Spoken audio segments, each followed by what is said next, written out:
Victoria Sinclair laughed so hard that her coffee nearly spilled across her pristine desk. She looked at the black man in dirty work boots standing before her and said, "Sir, I think you're lost. The homeless shelter is 3 blocks east." Marcus Johnson didn't flinch. He placed a crumpled bank card on the counter and said, $1 million. Cash. Today. What Victoria saw next on her computer screen made her face turn white as bone. But the real shock wasn't the money. It was the name that appeared in the system, a name connected to a secret she had buried 9 years ago, a secret that was about to destroy everything she had built. Comment your city below so I can see how far this story travels, and don't forget to subscribe so you won't miss what happens when Marcus discovers the horrifying truth about his daughter. Marcus Johnson had not slept in 72 hours. He had worked his regular shift at the sanitation department from 4 in the morning until noon. Then he had gone straight to his second job at Earl's Auto Repair, where he changed oil and replaced brake pads until 9 at night. After that, he had driven 45 minutes to Grady Memorial Hospital, where his 8-year-old daughter Destiny lay in a bed that cost more per night than he earned in a week. He had held her hand until she fell asleep. He had watched the monitors beep and flash. He had listened to the doctors use words he didn't fully understand. Words like aplastic anemia and bone marrow failure. And, without intervention, we're looking at weeks, not months. Weeks, not months. His little girl. His destiny. The only person in this world who called him Daddy. At 3 in the morning, Marcus had finally allowed himself to cry. Not in front of Destiny. Never in front of Destiny. He had walked to the hospital parking lot, sat in his 17-year-old Honda Civic with the cracked windshield and the passenger door that didn't open from the outside, and he had wept, like he hadn't wept since the day his mother died. Then he had wiped his face, started the engine, and driven to his grandmother's old farmhouse in Wilkes County, 2 hours outside Atlanta. The land had been in his family since 1952. His great-grandfather, Solomon Johnson, had worked as a sharecropper on that very soil for 23 years before he saved enough money to buy 40 acres of his own. Solomon's son expanded it to 100 acres. Marcus's grandmother had grown it to 400 acres before she passed. 400 acres of Georgia red clay. 400 acres of family history. 400 acres of blood, sweat, and dreams. Marcus had sworn on his grandmother's grave that he would never sell that land. But that was before Destiny got sick. The tech company had approached him 6 months ago. They wanted to build a massive data center, and his grandmother's land sat right in the middle of their planned development. They had offered him $12 million. Marcus had said no. They came back with $20 million. Marcus had said no. They came back with $47,800,000, their final offer, take it or leave it. Marcus had said no. Then Destiny collapsed at school. Then came the diagnosis. Then came the bills. Then came the doctor's face when he said, "Mr. Johnson, there's an experimental treatment available in Switzerland. It's not covered by insurance. The cost is approximately $4 million, and that doesn't include travel aftercare or complications." $4 million. Marcus had called the tech company the next morning. The closing had happened 3 days ago. The money had been deposited yesterday. And now on this Tuesday morning, Marcus stood in the lobby of First Continental Bank in downtown Atlanta, wearing the same clothes he had worn for the past 3 days because he hadn't had time to go home smelling like motor oil and garbage, and desperation, holding a crumpled bank card that connected to an account containing more money than his entire family had earned in 4 generations. He needed $1 million in cash. Today, the hospital required a deposit before they would begin the pre-treatment protocol. Wire transfers would take too long. He needed cash. That's when he saw her. Victoria Sinclair sat behind the manager's desk like she owned the building. She was wearing a gray designer suit that probably cost more than Marcus's car. Her hair was perfect. Her nails were perfect. Her makeup was perfect. Everything about her screamed money, power, and contempt for anyone who had neither. Marcus approached her desk. Victoria didn't look up immediately. She was typing something on her computer, her fingers moving with the practiced indifference of someone who believed her time was more valuable than anyone else's. "Excuse me," Marcus said. "I need to make a withdrawal." Victoria still didn't look up. "The tellers are over there," she said, gesturing vaguely toward the counter without pausing her typing. "I was told I need to speak with a manager for this amount." Now Victoria looked up. Her eyes traveled from Marcus's mud-caked boots to his stained work pants to his faded flannel shirt to his tired, unshaven face. Her nose wrinkled slightly, as if she had smelled something unpleasant. "Sir," she said, her voice dripping with condescension. "This is First Continental Bank. Our minimum account balance is $50,000. Perhaps you're looking for a different institution." "I have an account here," Marcus said. He placed his bank card on her desk. Victoria looked at the card like it was a dead insect. She picked it up with 2 fingers, holding it as far from her body as possible. "This card is filthy," she said. "I've been working," Marcus replied. "Clearly." Victoria sighed and turned to her computer. "What's the name on the account?" "Marcus Solomon Johnson." Victoria typed the name. Her eyebrows rose slightly. "And what exactly do you want to do today, Mr. Johnson?" "I need to withdraw $1 million, cash." Victoria laughed. Not a polite chuckle. Not a surprised giggle. A full, loud, genuine laugh that made several people in the bank turn and stare. "I'm sorry," she said, not sounding sorry at all. "Did you say 1 million? "Yes, ma'am." "In cash?" "Yes, ma'am." Victoria leaned back in her chair and crossed her arms. A small smile played on her lips, the smile of someone who was about to thoroughly enjoy humiliating another person. "Mr. Johnson, do you know where you are right now?" "I'm at the bank." "You're at First Continental Bank. We manage portfolios for some of the wealthiest families in Georgia. Our average client has a net worth of over $5 million. They arrive in limousines. They wear Italian suits. They do not," she paused, looking him up and down again, "smell like garbage." Marcus felt his jaw tighten. "Ma'am, I work for the city sanitation department. I also work as a mechanic. I work hard, I pay my taxes, and I have money in this bank that I need to withdraw today. Mr. Johnson, I'm going to do you a favor. I'm going to check your account balance right now, and when it shows whatever pittance you have, probably your last paycheck, which you somehow deposited here by mistake, I'm going to direct you to the nearest check cashing establishment where you can access your funds without wasting any more of my time." "Go ahead and check," Marcus said. Victoria turned to her computer with a smug expression. She typed in the account number. She clicked a few buttons.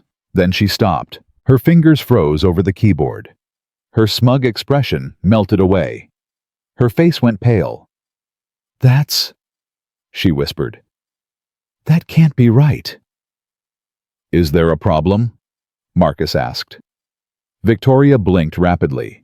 She deleted the search and typed it again. Same result. She checked the social security number. She checked the address. She checked every piece of identifying information. Everything matched. "Mr. Johnson," she said slowly, "there appears to be $47,800,000 in this account." "I know how much is in my account," Marcus said. "I deposited it yesterday. Now can I please withdraw $1 million? I have somewhere I need to be." Victoria's hands were shaking. She looked at Marcus again, but this time her eyes were different. This time she wasn't seeing a dirty sanitation worker. She was seeing a client worth $47 million. "Mr. Johnson, I am so sorry for the confusion earlier. Please let me personally assist you with this withdrawal. Would you like to come into my private office? Can I get you some coffee?" "Water. We have sparkling water from—" "I don't want coffee," Marcus said. "I don't want water. I want $1 million in cash so I can save my daughter's life.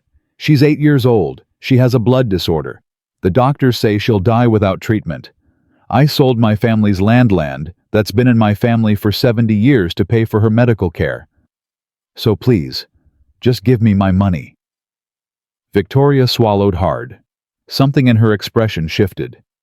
For a moment, just a moment, she almost looked human. "Your daughter," she said quietly. "What's her name?" "Destiny. Her name is Destiny Marie Johnson. She's at Grady Memorial right now, probably wondering where her daddy is." "And her mother?" Marcus's face hardened. "Her mother isn't in the picture. Hasn't been since Destiny was born. It's just me and my baby girl." Victoria nodded slowly. She seemed to be processing something, working through some internal calculation. "Mr. Johnson, a withdrawal of this size will take some time to arrange. We don't keep that much cash on site. I'll need to contact our main vault and arrange for an armored transport. Can you come back this afternoon? Say around 3 o'clock? I've got to get back to the hospital. Can't you just—" "I promise you, Mr. Johnson, the money will be ready at 3 o'clock. I will personally oversee everything. And—" She hesitated. "I want to apologize for how I treated you when you first walked in. That was unprofessional and wrong." Marcus studied her face. The apology seemed genuine, or at least genuine enough. 3 o'clock, he said. "I'll be here. I'll be waiting." Marcus turned and walked toward the exit. He was halfway to the door when Victoria called out, "Mr. Johnson!" He stopped and turned. "I hope your daughter gets better. I really do." Marcus nodded and left. Victoria sat at her desk for a long time after he was gone. Her hands were still shaking. Her heart was pounding in her chest. But it wasn't because of the money. It was because of what she had seen when she pulled up Marcus Johnson's account information. There, in the contact details, was an emergency contact name: Destiny Marie Johnson. Date of birth: March 15th, 2017. March 15th, 2017. Victoria opened her desk drawer and pulled out a small photograph that she kept hidden beneath a stack of papers. It was a photo of a baby girl taken on the day she was born. On the back of the photo, written in Victoria's own handwriting, was a date: March 15th, 2017. Victoria's hands began to shake even harder. She grabbed her phone and dialed a number she hadn't called in years. "Aunt Margaret," she said when the line connected. "It's Veronica. I need to ask you something about Maya. About her medical records." There was a long pause on the other end. "Veronica," her aunt said carefully, "I thought we agreed never to discuss this." "I know what we agreed, but I need to know. Maya's father, the man I told you, died in a car accident. What was his name?" Another pause. "You told me his name was Marcus. Marcus Johnson. You said he was dead." Victoria felt the room spinning around her. "Aunt Margaret," she whispered, "he's not dead. He's alive. And I think our daughters might be connected in ways I never imagined." "What do you mean, our daughters, Veronica? What are you talking about?" Victoria closed her eyes. The secret she had buried for 9 years was clawing its way back to the surface. The lie she had told to escape her past. The child she had abandoned to build a better future. The man she had betrayed because he wasn't rich enough, successful enough, good enough. And now that man had walked into her bank with $47 million, trying to save a daughter who might share blood with the daughter Victoria had thrown away. "I need to tell you something," Victoria said. "Something I should have told you a long time ago. But first, I need you to do something for me. I need you to check Maya's medical records. I need you to find out her blood type." "Her blood type? Why?" "Because if I'm right about what I think is happening, then everything I've built, everything I've become, is about to come crashing down." Victoria hung up the phone and stared at the photograph in her hand. 9 years ago, she had been Veronica Hayes, a broke college student dating a promising football player named Marcus Johnson. She had gotten pregnant. Marcus had proposed. And then in the same week, 2 things happened that changed everything. First, Marcus suffered a career-ending knee injury during practice. His NFL dreams died on that field. His scholarship was revoked. His future, their future, suddenly looked very different. Second, Victoria received an acceptance letter from Columbia University's business school along with a full scholarship. It was her ticket out of poverty, her chance at a different life. She had made a choice. She told Marcus she had a miscarriage. She moved to New York. She gave birth to a baby girl named Maya and immediately handed her over to her wealthy aunt in Connecticut, who had always wanted children but couldn't have them. Then, Veronica Hayes disappeared. In her place, Victoria Sinclair was born a new name, a new identity, a new life, built on the ashes of the old one. She had told herself it was the right decision. She had told herself Marcus would never have been able to provide for a child. She had told herself Maya was better off with her aunt's money, her aunt's stability, her aunt's opportunities. She had told herself a lot of things over the years, but now Marcus Johnson had walked back into her life. Not as the broke college kid she had abandoned, but as a man with $47 million. A man who had spent 9 years as a single father, working 3 jobs, sacrificing everything for a daughter named Destiny, a daughter born on the exact same day as Maya. Victoria's phone buzzed. A text from her aunt. Maya's blood type is B negative. Why do you ask? Victoria's blood ran cold. B negative, one of the rarest blood types in the world, the same blood type that Marcus had mentioned on his emergency contact form.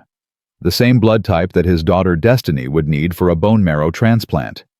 And in that moment, Victoria understood something terrible. Destiny needed a bone marrow donor. The best matches came from siblings. And Maya, the daughter Victoria had abandoned the daughter she had told Marcus was dead, might be Destiny's only hope for survival. Victoria put her head in her hands. 9 years of lies. 9 years of pretending.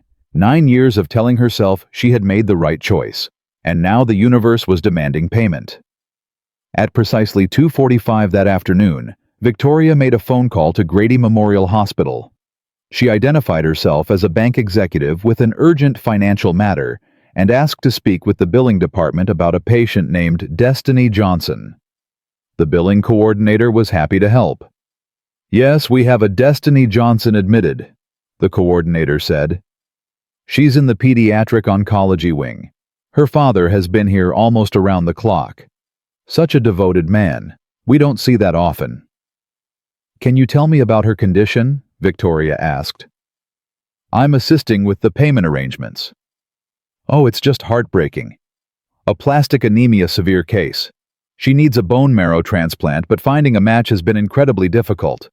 The father's been tested, but he's not a viable donor. They've been searching the registry for months with no luck. Now they're looking at an experimental treatment in Switzerland. Very expensive, but it might be her only option. What if a sibling were available as a potential donor? A sibling would be ideal.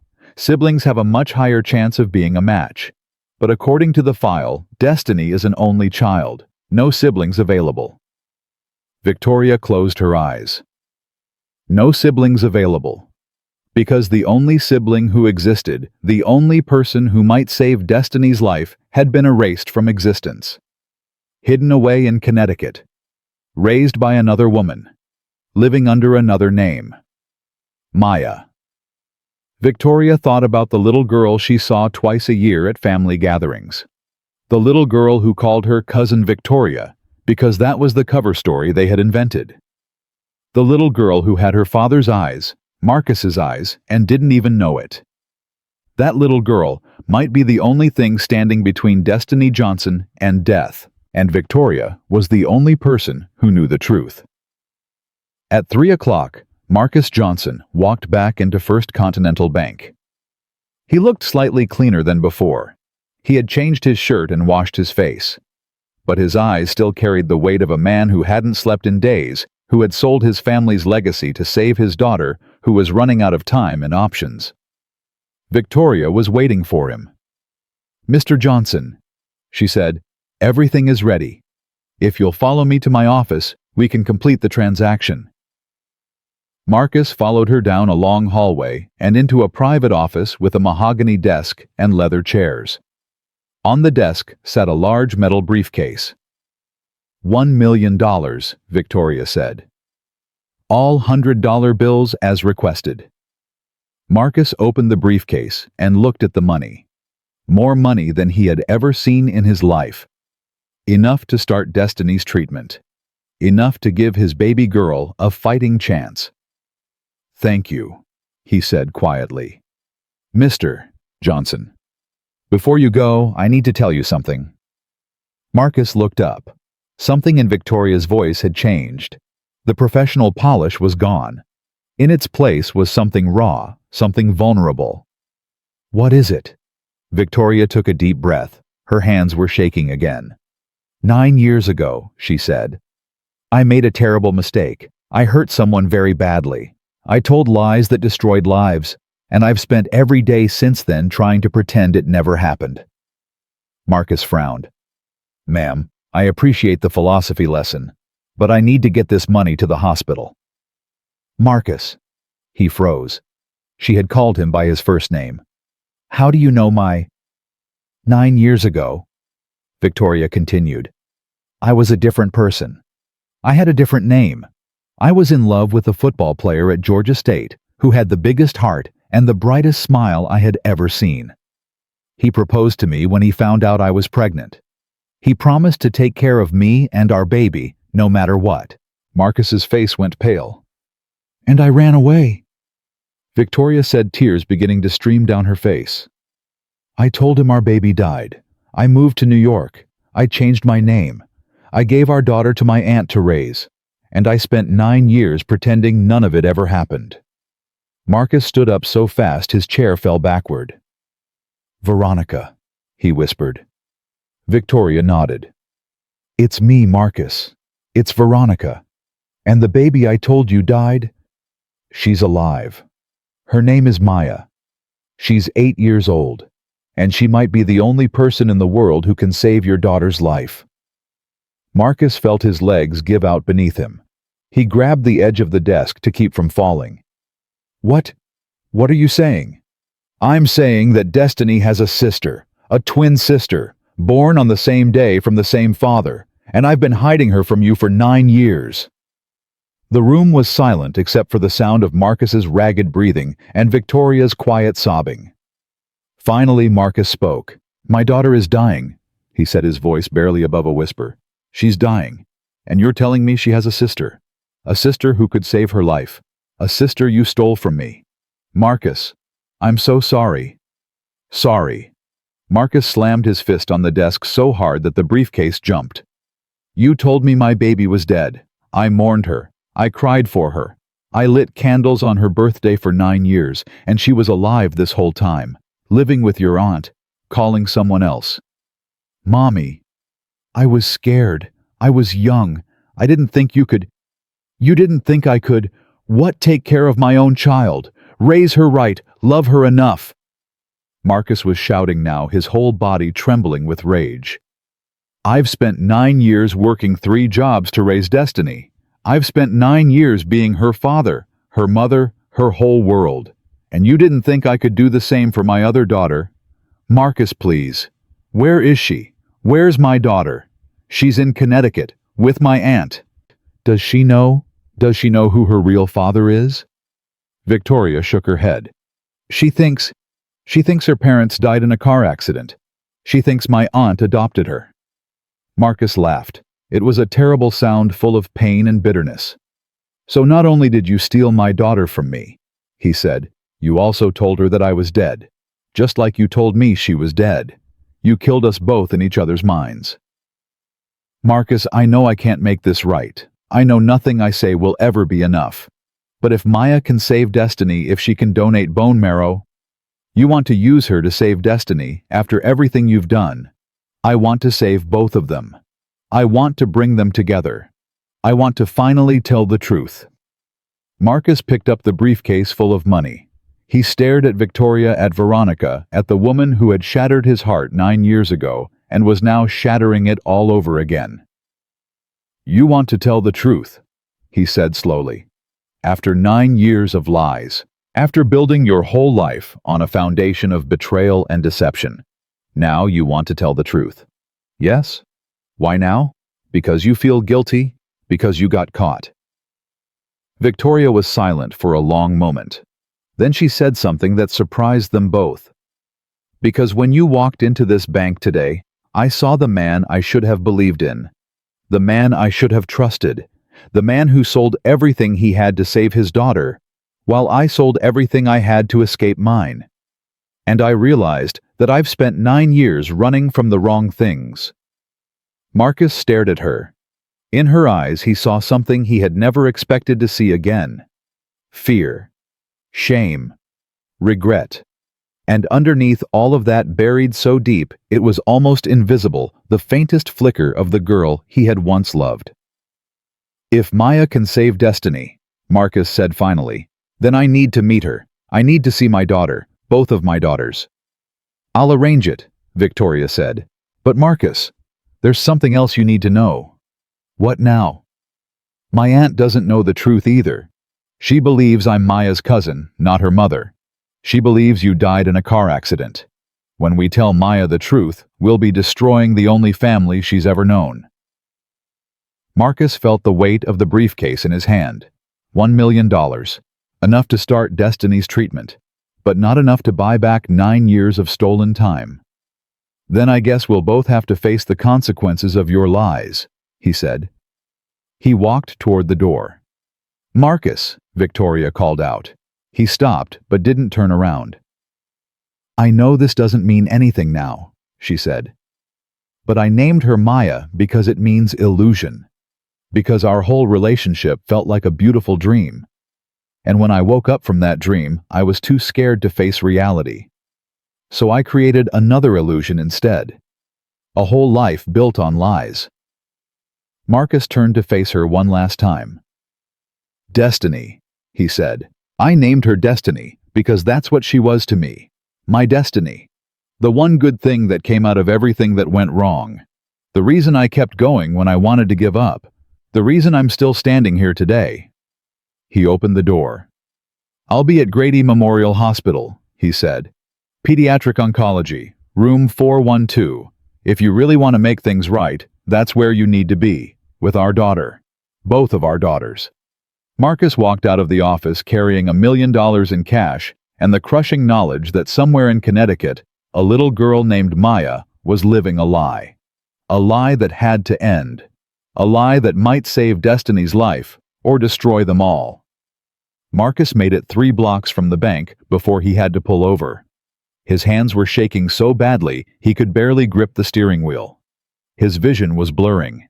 His chest felt like someone had reached inside and was squeezing his heart with both fists. He parked in an alley behind a dry cleaner and sat there staring at the briefcase full of money on the passenger seat, trying to make sense of what had just happened. A daughter. Another daughter. A twin sister for Destiny. Alive all this time. Living in Connecticut. Calling some stranger mommy. Marcus slammed his palm against the dashboard, once, twice, 3 times. The pain felt good. The pain felt real. Everything else felt like a nightmare he couldn't wake up from. His phone buzzed. A text from the hospital. Mr. Johnson, Destiny is asking for you. She says she had a dream about a sister. Strange coincidence. Please come when you can. Nurse Williams. Marcus read the message 3 times. A dream about a sister. His little girl lying in a hospital bed with poison dripping into her veins, dreaming about a sister she didn't know existed. He started the car and drove toward the hospital. When he walked into room 412, Destiny was sitting up in bed drawing something on a tablet the nurses had given her. She looked so small against the white sheets, so fragile with the IV lines snaking into her thin arms. But when she saw her father, her whole face lit up like the sun breaking through storm clouds. Daddy? Marcus crossed the room in 3 steps and wrapped his arms around her, careful not to disturb the tubes and wires. He held her tight, breathing in the hospital smell that clung to her hair, feeling her tiny heart beating against his chest. Hey, baby girl, he whispered. I missed you. Daddy, I had the best dream, Destiny said, pulling back to look at him. There was a girl who looked just like me. We were playing in a big field with sunflowers. She said her name was Maya. Isn't that a pretty name? Marcus felt his throat tighten. Yeah, baby, that's a real pretty name. She said she was my sister, but I told her that was silly because I don't have a sister. And she said, not yet, but you will. What do you think that means, Daddy? Marcus didn't know what to say. How do you tell an 8-year-old that the sister in her dreams is real, that she's been real all along, that the universe somehow sent her a message through the fog of pain and medication? I think, Marcus said slowly, that sometimes dreams know things we don't know yet, and maybe, just maybe, that dream was trying to tell you something important. Destiny tilted her head, studying her father's face with those big brown eyes that saw too much. Daddy, have you been crying? No, baby. Yes, you have. Your eyes are all red. Marcus tried to smile. I'm just tired, sweetheart. Daddy's been working a lot. You always work a lot, Destiny said. But you never cry. What's wrong, Daddy? Is it about me? Am I getting worse? No, baby, you're going to be fine. Daddy's going to make sure you're fine. Promise. Marcus looked at his daughter, his destiny, his reason for breathing, his whole world wrapped up in one tiny, brave, beautiful girl. I promise, he said, no matter what it takes.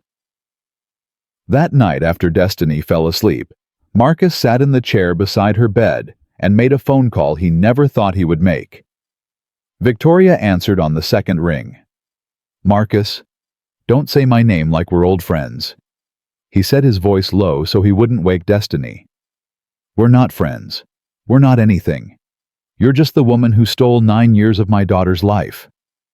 I understand you're angry. You don't understand anything. You've never understood anything. That's why you ran in the first place. Victoria was silent for a moment.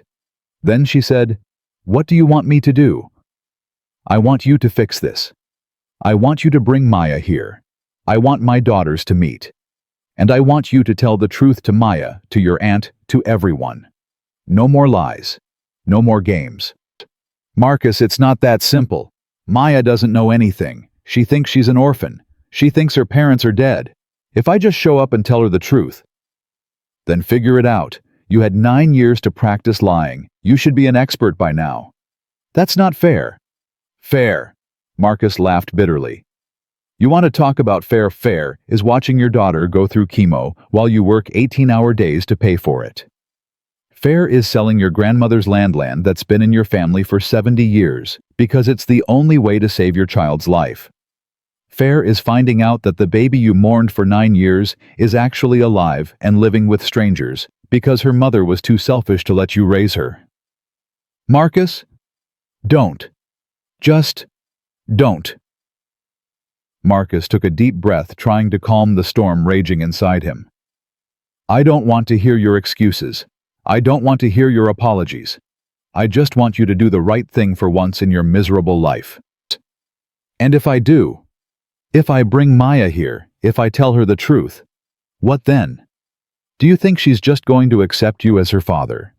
Do you think she's going to willingly donate bone marrow to a sister she's never met? I think she deserves the chance to make that choice herself. I think she deserves the truth. I think every child deserves to know where they come from. Victoria was quiet for a long time. Marcus could hear her breathing on the other end of the line, could almost see her mind working, calculating, planning. I'll talk to my aunt tomorrow, she finally said. I'll tell her everything, and then we'll see what happens. Don't see what happens. Make it happen. Destiny doesn't have time for you to figure things out. The doctors say she has weeks. Weeks, Veronica.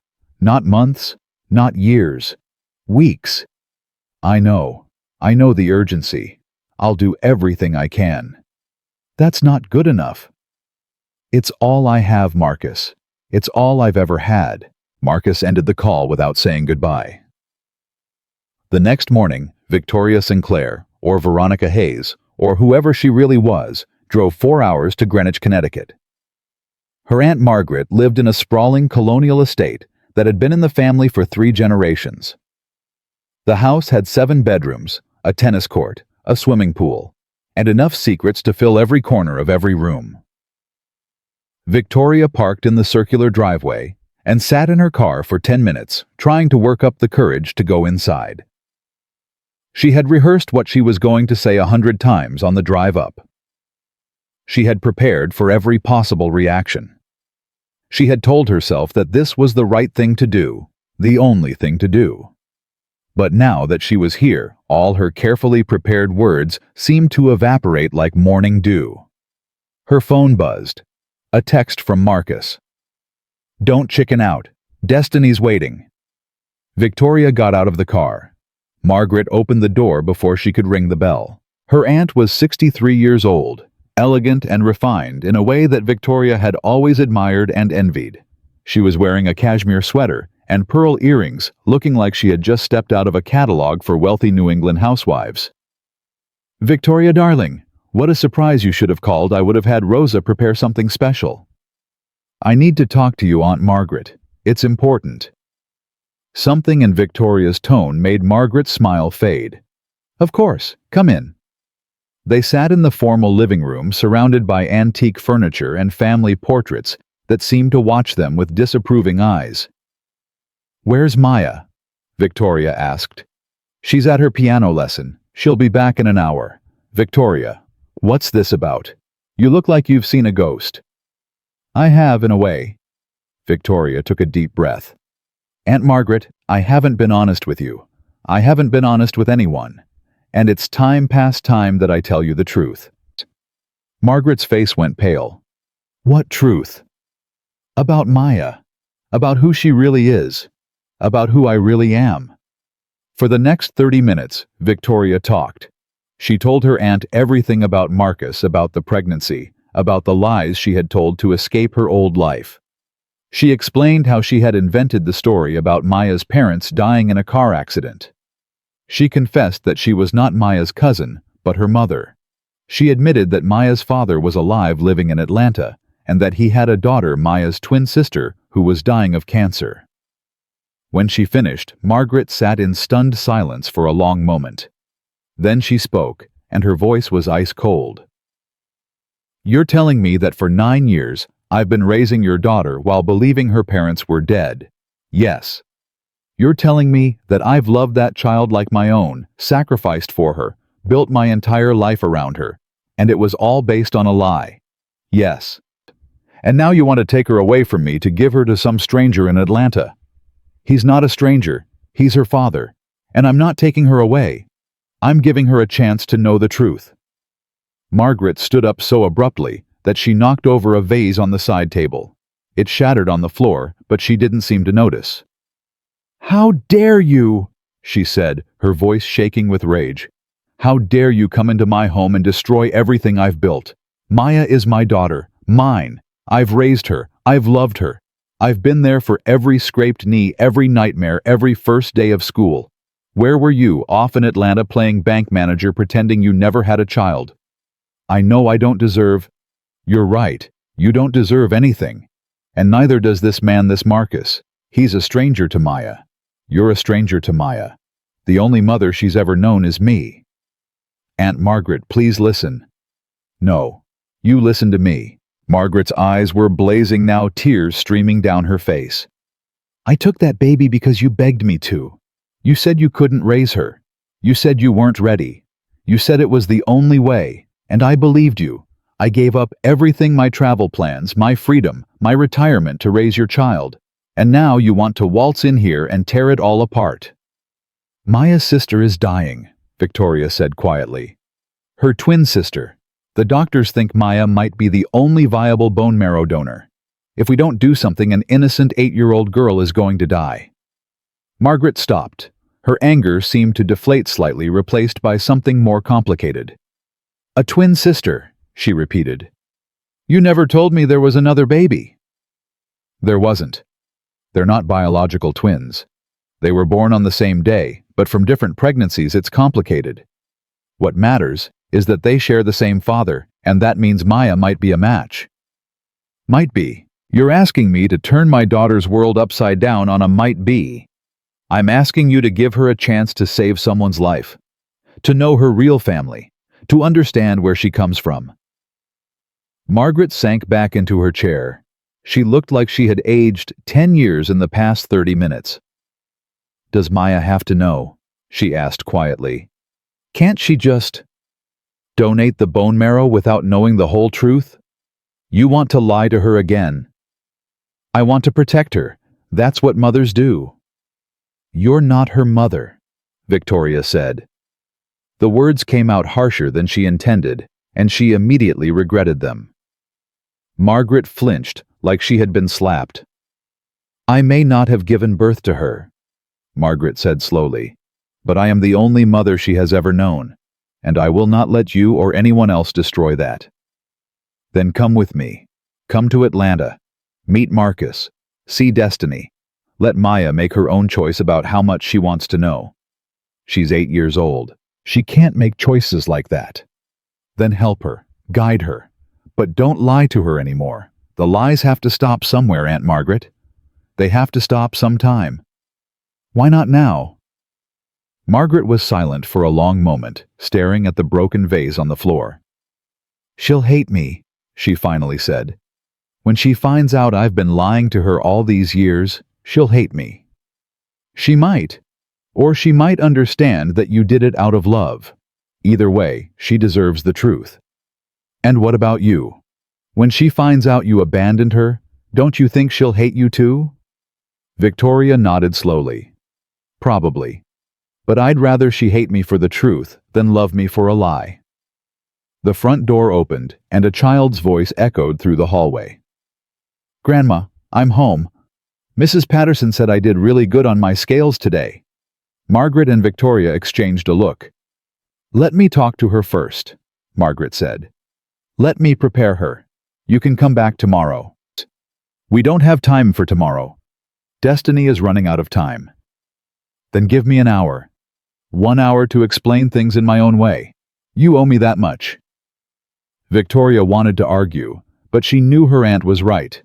She had spent 9 years running from this moment. She could wait 1 more hour. 1 hour, she agreed. And Aunt Margaret? Tell her the truth. All of it. No more half-truths, no more convenient omissions. I'll tell her what she needs to know. She needs to know everything. Margaret didn't respond.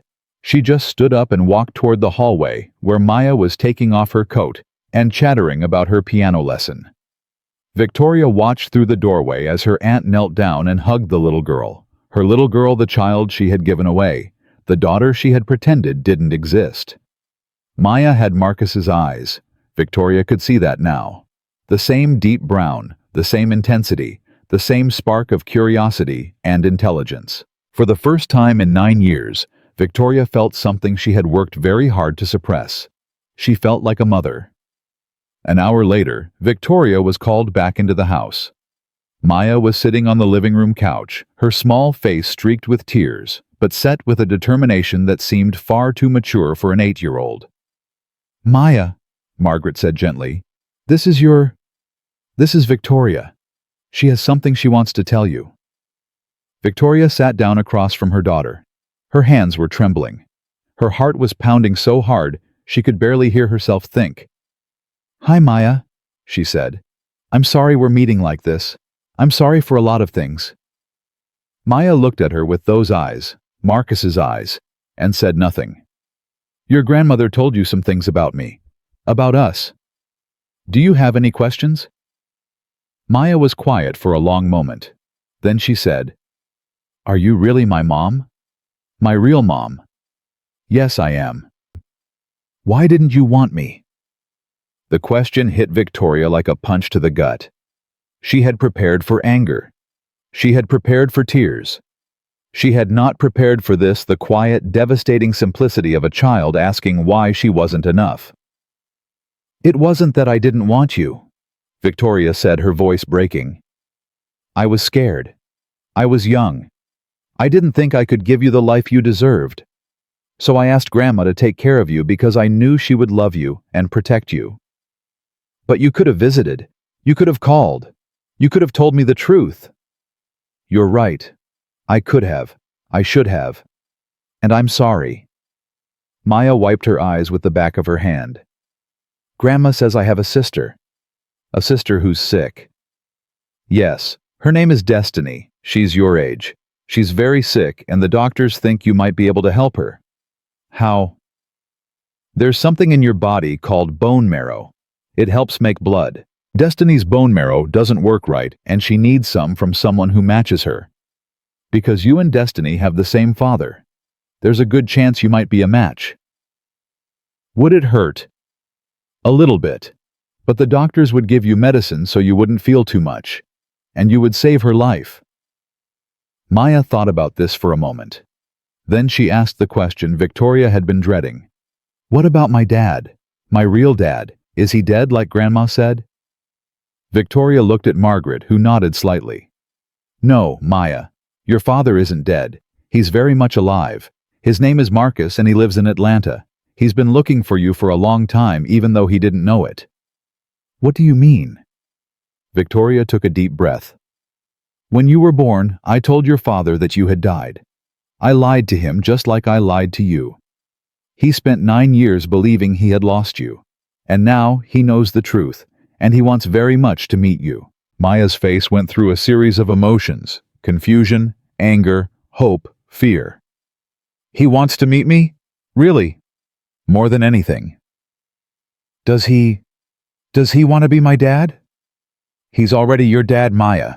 He just didn't know it until now. Maya turned to Margaret. Grandma, are you mad at me? Margaret's composure finally broke. She crossed the room and gathered Maya into her arms, holding her tight. Mad at you? Oh, sweetheart, no. Never. None of this is your fault. You are the best thing that ever happened to me, and nothing will ever change that. No matter what happens, I will always be your grandmother. Always. But you lied to me, Maya said into Margaret's shoulder. You said my parents were dead. I know, baby. I know. And I'm so sorry. I thought I was protecting you. I was wrong. Maya pulled back and looked at both women. The grandmother who had raised her and the mother who had abandoned her. I want to meet my dad, she said. And I want to meet my sister. And if I can help her, I want to try. Victoria felt tears streaming down her face. This child, this beautiful, brave, forgiving child, was everything she had never deserved. We'll leave tomorrow morning, Victoria said. I'll drive you to Atlanta myself. I'm coming too, Margaret said firmly. I'm not letting her go through this alone. Aunt Margaret. I'm coming, Margaret repeated. She's still my granddaughter. She will always be my granddaughter, and I will be there for her no matter what. Victoria nodded. For the first time in 9 years, she felt something like hope. But hope was a fragile thing, and the road ahead was long and full of dangers she couldn't even begin to imagine. That night, as Maya slept in her childhood bedroom surrounded by stuffed animals and princess posters, Victoria sat on the edge of the bed and watched her breathe. This was her daughter, her flesh and blood, the child she had abandoned to build a better life. A life that now seemed empty and meaningless compared to the small miracle sleeping in front of her. She thought about Marcus sitting in a hospital room in Atlanta, watching over another daughter, a daughter who was fighting for her life. She thought about Destiny dreaming of a sister named Maya, somehow knowing through the fog of illness that she was not alone in the world. And she thought about the lies that had brought them all to this moment. Lies she had told to protect herself. Lies that had shattered lives and broken hearts and created wounds that might never fully heal. Tomorrow, she would drive to Atlanta with Maya and Margaret. Tomorrow, she would introduce her daughter to the father she had never known. Tomorrow, she would watch two sisters meet for the first time. Tomorrow, everything would change. Victoria leaned down and kissed Maya's forehead, breathing in the sweet smell of her daughter's hair. I'm sorry, she whispered. "I'm so sorry for everything, but I promise you from now on, I'm going to do better. I'm going to be the mother you deserve." Maya stirred slightly in her sleep, but didn't wake. Victoria stood up and walked to the window, looking out at the Connecticut night sky. Somewhere in Atlanta, Marcus was doing the same thing, watching over his daughter, praying for a miracle, hoping against hope that the truth would be enough to save her. Victoria made a silent promise to the stars. She would bring Maya home. She would reunite her daughters. She would face the consequences of her lies, no matter how painful. And maybe, just maybe, something beautiful could still grow from the ashes of everything she had destroyed. The drive from Connecticut to Atlanta took 12 hours. Victoria drove the first 6, her knuckles white against the steering wheel, her eyes fixed on the road ahead. Margaret sat in the passenger seat, occasionally glancing back at Maya, who had fallen asleep somewhere around Virginia, with her head resting against the window. They didn't talk much. There wasn't much left to say. Somewhere around Charlotte, Maya woke up and asked, "Are we almost there?" "A few more hours," Victoria said. "What's he like, my dad?" Victoria glanced at Margaret, who looked away. He's a good man, Maya. He works very hard. He loves your sister more than anything in the world." "Will he love me too?" The question hung in the air like smoke. "I think," Victoria said carefully, "that he already does. He just hasn't had the chance to show you yet." Maya was quiet for a moment. Then she asked, "What about my sister? What's she like? I've never met her, but from what I understand, she's brave. She's been fighting this sickness for a long time, and she hasn't given up. I think you two are a lot alike." "How do you know we're alike if you've never met her?" Victoria felt the sting of the question. How did she know anything about either of her daughters? She had abandoned one and never met the other. She was a stranger to both of them. "I don't know for sure," she admitted, "but I have a feeling." They arrived at Grady Memorial Hospital just after 7 in the evening. The parking garage was nearly full, and Victoria had to circle 3 times before finding a spot. "Are you ready?" she asked Maya as they walked toward the entrance. Maya nodded, but her small hand reached out and grabbed Victoria's. It was the first time her daughter had voluntarily touched her since they'd met. Victoria felt tears prick her eyes, but she blinked them back. Now was not the time for crying. Now was the time for courage. Marcus was waiting for them in the lobby. He looked even more exhausted than he had 2 days ago at the bank. His clothes were wrinkled. His face was unshaven, and there were dark circles under his eyes that spoke of sleepless nights and endless worry.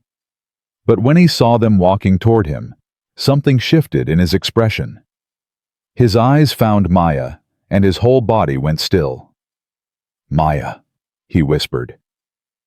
Maya stopped a few feet away from him, studying his face with an intensity that seemed far too old for her 8 years. "You're my dad," she said. It wasn't a question. "Yes, I'm your dad." "You didn't know about me. That's what they said." "I didn't. Your mother told me you had died. I believed her. I'm sorry." "Why are you sorry? You didn't do anything wrong." Marcus knelt down so he was at eye level with her. "I'm sorry because you grew up without knowing me. I'm sorry because I wasn't there for your first steps, your first words, your first day of school. I'm sorry because being your father should have been my privilege, and I missed all of it." Maya's lower lip trembled. "I used to pretend I had a dad. I would talk to him at night before I went to sleep. I would tell him about my day and ask him questions. Grandma said it was silly, but I did it anyway." Marcus felt his heart breaking. "What kind of questions did you ask?" "I asked him why he had to go away. I asked him if he was watching me from heaven. I asked him if he was proud of me." "I am proud of you, Maya.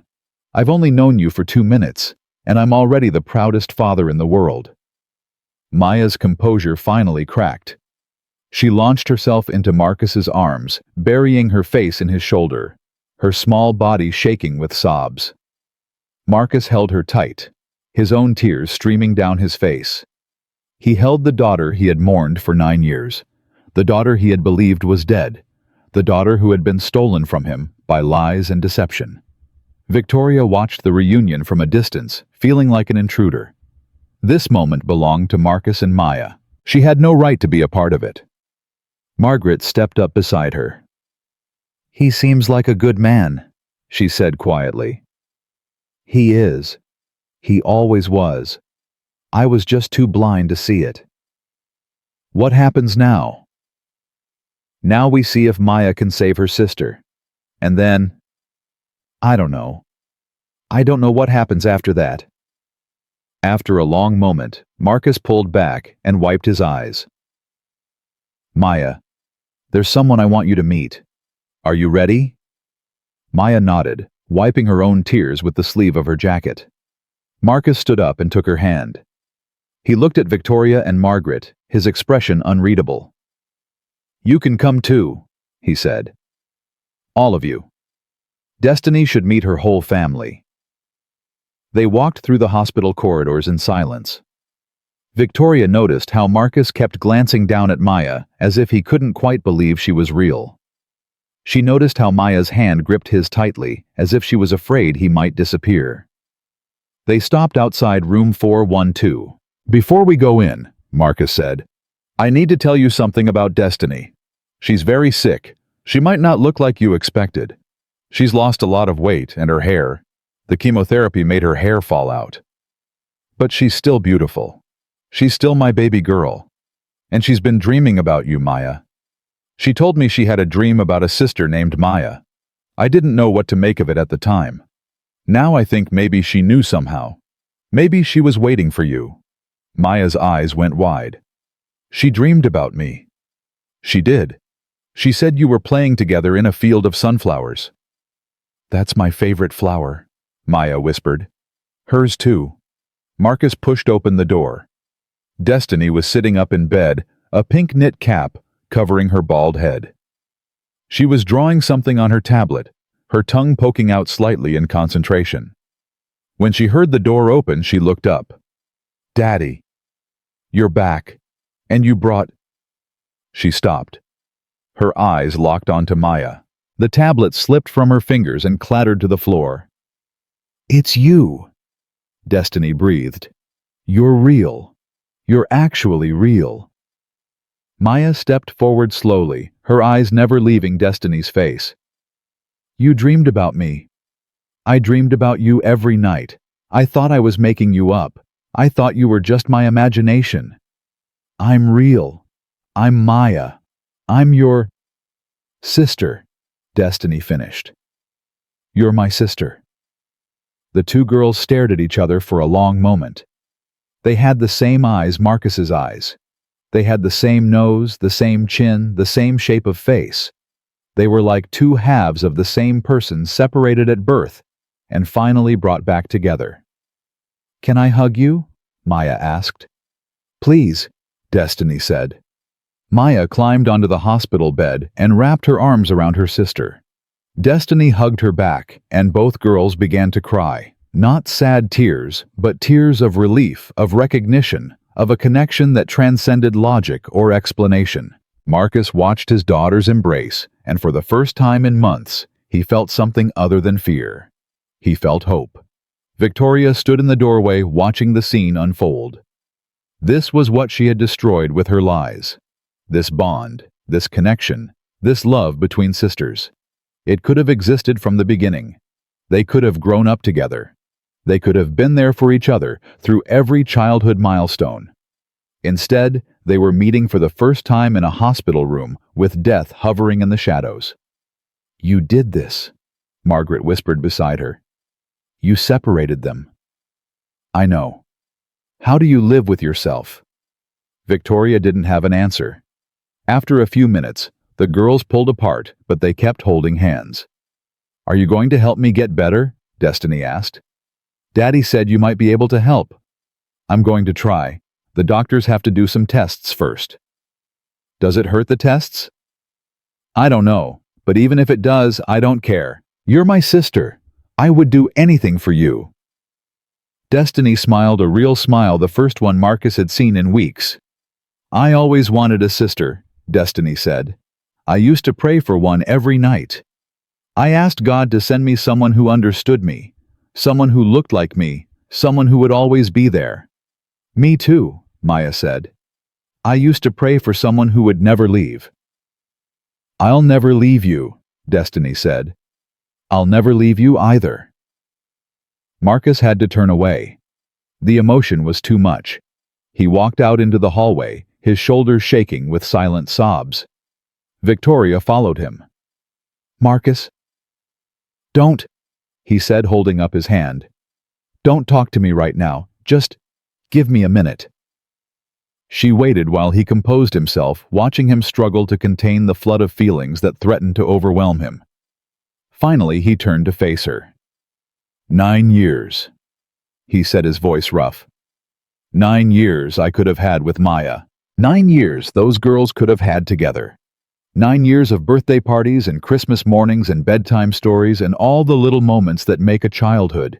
You stole all of that. You stole it from me, from Destiny, from Maya. You stole it, and you never looked back. I know, and I'm sorry. Sorry. Marcus laughed bitterly. You're sorry. That's supposed to make it better. That's supposed to heal 9 years of lies. No, nothing can make it better. Nothing can heal what I did. I'm not asking for forgiveness, Marcus. I'm not asking for anything. I'm just trying to help save Destiny's life. And after that, what happens after that? That's up to you. And Maya. I'll do whatever you want me to do. If you want me to disappear, I'll disappear. If you want me to stay, I'll stay. I'll follow your lead. Marcus stared at her for a long moment. The woman I knew 9 years ago would never have said that. She would never have given up control. She always had to be in charge. The woman you knew 9 years ago was a coward. She was selfish and scared and too proud to admit when she was wrong. I like to think I've changed, but the truth is, I don't know if I have. I don't know if people really change, or if they just learn to hide their worst parts better. That's the most honest thing you've ever said to me. It's probably the first honest thing I've ever said to you. They stood in silence for a moment, the weight of the past pressing down on both of them. The doctors want to do compatibility testing tomorrow, Marcus said finally. Blood work, tissue typing, the whole thing. If Maya is a match, they can start the transplant process within a week. And if she's not a match, then we're back to square one. The experimental treatment in Switzerland, $4 million and a 1 in 3 chance of success. I have money, Victoria said. From my job, from my investments. I can help pay for it. I don't want your money. It's not about what you want, Marcus. It's about what Destiny needs. And what does Destiny need from the woman who abandoned her sister? What does she need from the woman who lied to her father for 9 years? She needs me to step up, finally, for once in my life. Marcus studied her face, searching for something, sincerity maybe, or perhaps just a crack in her armor that would reveal the selfish woman he remembered. You really have changed, he said slowly. Or at least you're trying to. I'm trying. That's all I can do. That night the hospital allowed Maya to stay in Destiny's room. The girls fell asleep holding hands, their faces peaceful in a way that neither had experienced before. Marcus sat in the chair between the two beds, watching over both of his daughters for the first time in his life. He couldn't sleep. He couldn't even close his eyes. He was afraid that if he looked away even for a moment, one of them might disappear. Victoria and Margaret had gone to a nearby hotel, but Victoria couldn't sleep either. She lay in bed staring at the ceiling, replaying the day's events in her mind. The look on Maya's face when she first saw Marcus. The way Destiny's eyes lit up when she realized her dream sister was real. The feeling of Maya's hand in hers as they walked through the hospital. For 9 years, Victoria had told herself she had made the right choice. She had told herself that Maya was better off with Margaret, that Marcus would never have been able to provide for a child, that she had done what was best for everyone. But watching her daughters together, seeing the instant bond between them, Feeling the weight of all the lost years, she knew now that she had been lying to herself just as much as she had been lying to everyone else. She had made the wrong choice, the worst choice, and now 2 little girls were paying the price. The next morning, the doctors came to draw Maya's blood. Maya was brave. She didn't cry when the needle went in. She just squeezed Destiny's hand and looked straight ahead. "You're doing great," Marcus told her. "I'm so proud of you." "When will we know if I'm a match?" Maya asked. "A few days," the doctor said. "We'll run a full panel and compare it to Destiny's markers. If you're compatible, we can move forward with the transplant. And if I'm not—" The doctor hesitated.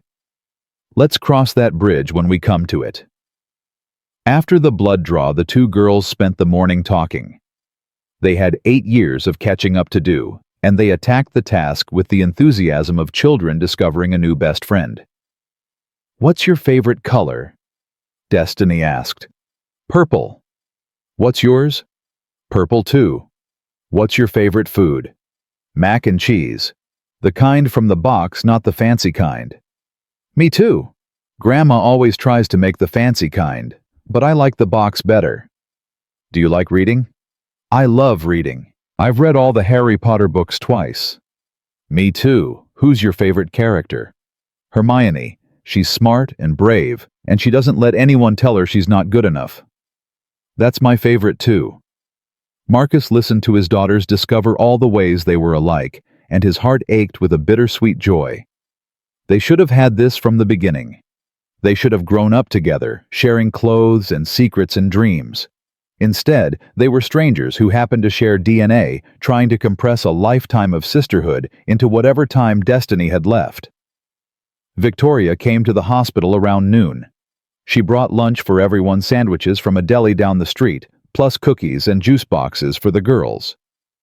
"I didn't know what everyone liked," she said apologetically, "so I got a little of everything." "Thank you," Marcus said. It was the first time he had thanked her for anything since she had revealed the truth. They ate together in Destiny's room, Marcus, Victoria, Margaret, and the 2 girls. It was awkward and uncomfortable, but it was also something that had never existed before. A family. A broken, damaged patchwork family held together by nothing but circumstance and the fragile hope that love could overcome betrayal. "Daddy," Destiny said between bites of her sandwich, "can Maya come live with us when I get better?" Marcus looked at Margaret, who stiffened visibly. "We'll have to figure that out, baby," he said carefully. "Maya has a life in Connecticut. She has school and friends and her grandmother." "But she's my sister. Sisters should live together." "Not all sisters live together, sweetheart. Some sisters live far apart, but still love each other very much." "But I want her to stay. I just found her. I don't want to lose her again." Maya looked at Margaret, her expression torn. "Grandma, could I maybe visit?" "Sometimes during school breaks." Margaret's face softened. "Of course you can visit, darling. As often as you want." "Really? Really, I would never keep you from your family." "But you are my family too, Grandma. You'll always be my family." Margaret's eyes filled with tears. She reached across and squeezed Maya's hand. "And you'll always be my granddaughter, no matter what." The afternoon passed slowly. The girls played card games and watched cartoons. Marcus dozed in his chair, finally allowing himself to sleep for the first time in days.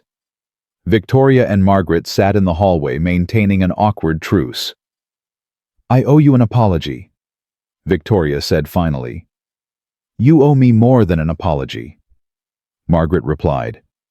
"I know. I owe you 9 years of your life. I owe you explanations and truth, and the chance to make an informed choice about raising Maya. I took all of that from you." "Yes, you did." "I can't give it back. I can't undo what I did, but I can try to make things right going forward." "How do you intend to do that?" "By being honest, by putting Maya's needs first, by letting her decide what role she wants me to play in her life instead of forcing myself on her." Margaret was quiet for a long moment. You really have changed. I'm trying to. 9 years ago, you were the most selfish person I had ever met. You cared about nothing but yourself and your future. I took Maya because I genuinely believed it was better for her to be raised by me than by you. You were right. It was better. Maybe. Or maybe she needed her mother, and I was just a poor substitute. You're not a poor substitute. You're the woman who raised her, loved her, shaped her into the amazing person she is. I'm the one who's the substitute. I'm the one who has to earn her trust. Do you think you can... Victoria watched through the window as Maya helped Destiny color a picture in her coloring book. Both girls were smiling, their heads bent close together. I don't know, she admitted, but I'm going to spend the rest of my life trying. 3 days later, the test results came back. Marcus was sitting in the hospital cafeteria nursing a cup of coffee that had gone cold hours ago when his phone rang. Mr. Johnson, this is Dr. Chen. I have the results of Maya's compatibility testing. Marcus's heart stopped. And she's a perfect match. One of the best matches I've seen in 20 years of transplant medicine. We can move forward with the procedure as soon as Maya and her guardians give consent. Marcus dropped the phone. He didn't pick it up. He just sat there in the middle of the hospital cafeteria and wept. A perfect match. His daughters were a perfect match. Maya could save Destiny's life. He ran back to the room, bursting through the door with tears streaming down his face. She's a match, he shouted. Maya's a match. The doctor said it's perfect.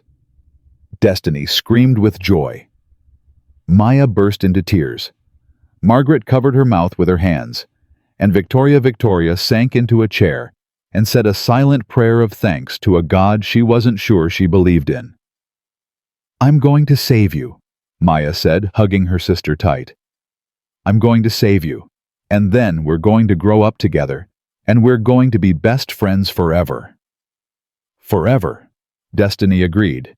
Sisters forever. Marcus gathered both of his daughters into his arms, holding them like he would never let go. My girls, he whispered. My beautiful girls. For the first time since Destiny's diagnosis, Marcus allowed himself to believe that everything was going to be okay. But he should have known better, because in this family, nothing was ever that simple. The surgery was scheduled for Tuesday morning. Dr. Chen explained the procedure in careful detail. Maya would be put under general anesthesia. A needle would be inserted into her hip bone to extract the bone marrow. The procedure would take about 2 hours. She would be sore for a few days, but would recover fully within a week. And Destiny? Marcus asked. We'll begin the conditioning treatment tomorrow. High-dose chemotherapy to destroy her existing bone marrow and make room for Maya's healthy cells. It's an intense process, but Destiny is strong. I believe she can handle it. What are the chances? What are we looking at? Dr. Chen paused. With a match this good, I'd say we're looking at an 80% success rate. Those are excellent odds, Mr. Johnson. Some of the best I've seen. 80%. 4 chances in 5 that his daughter would live. Marcus had spent so many months expecting the worst that he had forgotten how to hope for the best. The night before the surgery, Marcus couldn't sleep. He sat in the chair between his daughters' beds, watching them breathe, listening to the steady beep of Destiny's heart monitor. Around midnight, Maya stirred and opened her eyes. Daddy, she whispered. It was the first time she had called him that. The word hit Marcus like a wave. I'm here, baby. I'm right here. I'm scared. Marcus moved to sit on the edge of her bed.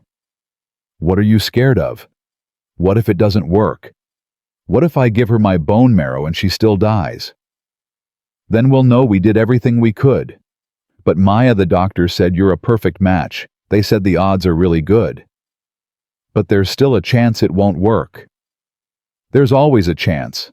But I've learned something about chances, Maya. I've learned that you can't control what happens. You can only control what you do. And what you're doing, volunteering to help your sister, being brave enough to go through this procedure, that's everything. That's more than most people would do for someone they've known their whole lives. And you're doing it for a sister you just met. Maya was quiet for a moment. Then she said, I feel like I've known her forever. Is that weird? No, that's not weird at all. That's called family. I never had a family before. Not a real one. I mean, I had grandma and she's great, but it was always just the two of us. I used to watch other kids with their moms and dads and brothers and sisters, and I used to wonder what it felt like to have people who looked like you, who shared your blood. And how does it feel? Maya thought about it. It feels like coming home. Like I've been lost my whole life, and I finally found where I belong. Marcus felt tears sliding down his cheeks. That's exactly how it feels for me too. Daddy. Yes. Do you think Mom is going to stay? After all this is over? Marcus didn't know how to answer. He had been asking himself the same question for days. I don't know, Maya. Your mother has made a lot of mistakes. She's hurt a lot of people, but I think she's trying to change. I think she wants to be part of your life. Do you want her to be part of my life? I want whatever makes you happy. If you want her around, I'll find a way to accept that. If you want her gone, I'll support that too. This is your choice, Maya, not mine. But what do you want for yourself? Marcus looked across the room at Destiny, who was still sleeping peacefully. I want my girls to be happy. I want them to grow up knowing they're loved. I want to give them the childhood I didn't have, one with stability and safety, and people who show up every single day. Everything else I can figure out along the way. Maya reached out and took his hand. I think you're a really good dad. I'm trying to be. No, you are. You're the best dad I never knew I had. Marcus squeezed her hand. Get some sleep, baby. Tomorrow's a big day. Will you stay right here until I fall asleep? I'm not going anywhere, I promise. Maya closed her eyes, and within minutes, her breathing had evened out. Marcus sat there in the darkness, holding his daughter's hand, wondering how he had ever thought he was unlucky. He had lost his football career. He had lost the woman he loved. He had worked 3 jobs for 9 years just to keep his head above water. But he had Destiny. And now he had Maya. And that made him the richest man in the world. The surgery went smoothly. Maya was wheeled into the operating room at 7 in the morning and wheeled out at 9:15. The extraction had been successful. The bone marrow was healthy and viable. By noon, Destiny was receiving her transplant. Marcus stood outside the window of the treatment room, watching the IV drip that carried his daughter's salvation. Maya's bone marrow flowing into Destiny's body. One sister giving life to another. Victoria stood beside him. They hadn't spoken much since the test results came back. There hadn't been much to say. Thank you, Marcus said finally. Victoria looked at him surprised. For what? For bringing Maya here. For telling the truth. For giving Destiny a chance. I didn't do it for thanks. I know. But you still did it. And that matters. Victoria was quiet for a long moment. Then she said, I went to your apartment yesterday. Marcus turned to look at her. You did what? I wanted to see where you live, where Destiny grew up. I wanted to understand the life I missed out on. And what did you find? I found a 2-bedroom apartment in a neighborhood I would never have set foot in 9 years ago. I found second-hand furniture and a refrigerator covered in Destiny's artwork. I found a garden on the balcony with sunflowers that you obviously planted for her. I found a life, Marcus. A real life. Built with love instead of money. It's not much. It's everything. It's everything I thought I was running toward when I actually ran away from it. Marcus didn't respond. He didn't know what to say. I spent 9 years climbing the ladder, Victoria continued. I got the degree. I got the job. I got the apartment in the nice part of town, and the car that impresses people, and the wardrobe that makes me look like I belong. And you know what? None of it means anything. It's all just stuff. Expensive stuff, but still just stuff. Victoria. Let me finish, please. She took a deep breath. When I walked into your apartment, I saw pictures of Destiny everywhere. On the walls, on the refrigerator, on your nightstand. I saw award certificates from her school. I saw a shelf full of books you obviously read to her at bedtime. I saw a life that was built around loving another person more than yourself. That's just called being a parent. No, that's called being a good parent. And it's something I never had the courage to be. Marcus looked through the window at Destiny, who was sleeping through the transplant, her small face peaceful. I used to hate you, he said quietly. For the first few years after you left, I hated you more than I've ever hated anyone. I used to lie awake at night thinking about what I would say to you if I ever saw you again. All the things I would call you. All the ways I would make you feel as small as you made me feel. And now I just feel tired. Tired of hating. Tired of carrying all that weight. You did what you did. I can't change it. Destiny can't change it. Maya can't change it. All we can do is move forward. Is that forgiveness? I don't know if I can forgive you. Not yet. Maybe not ever. But I can accept that you're trying to be better. I can accept that you're here now when it matters. And I can try to let go of the past even if I can't forget it. Victoria nodded slowly. That's more than I deserve. Probably. But it's what I'm offering. They stood in silence, watching Destiny's heart monitor beep its steady rhythm. What happens now? Victoria asked finally. Now we wait. The doctors said it'll take a few weeks to know if the transplant worked. If Destiny's body accepts Maya's marrow, she'll start producing healthy blood cells on her own. If it doesn't, it will work. It has to work. It doesn't have to do anything. Life doesn't owe us happy endings. All we can do is hope and pray and be there for each other. I want to be there. For both of them. For all of you. Marcus looked at her. What exactly are you saying? I'm saying I want to be part of this family. Not as your wife, I know that ship has sailed, but as Maya's mother. As Destiny's, I don't know. As whatever you'll let me be. You understand what you're asking. You're not just asking to be in Maya's life. You're asking to be in Destiny's life too. The daughter you never knew existed. I know, and I know I don't deserve it, but I'm asking anyway. Marcus was quiet for a long time, weighing her words against 9 years of pain. Let's get through the transplant first, he said finally. Let's make sure both girls are healthy and happy, and then we'll figure out the rest. That's fair. One more thing, Victoria. What? If you hurt either of my daughters, if you disappear on them, if you put yourself first, if you do anything to make them feel abandoned or unwanted, I will never forgive you, and I will make sure you never see them again. Do you understand? Victoria met his eyes. I understand. Good. Now let's go check on Maya. She should be waking up soon. The days after the transplant were the hardest Marcus had ever lived through. Destiny developed a fever on day 3.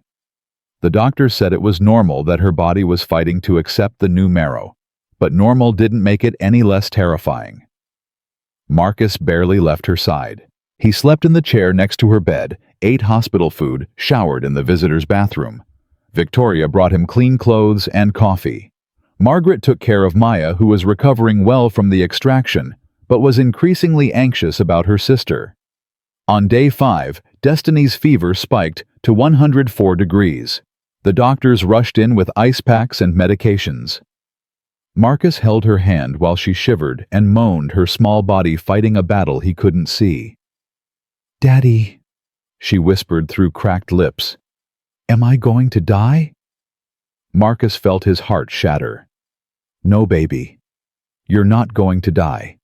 You're going to fight this and you're going to win, and we're going to go home and plant sunflowers in the garden. Do you hear me? I'm so tired, Daddy. I'm so tired of fighting. I know, baby. I know you're tired, but you're the strongest person I've ever known. You've been fighting since the day you were born, and I need you to keep fighting, just a little bit longer. Can you do that for me? Destiny nodded weakly. I'll try. That's my girl.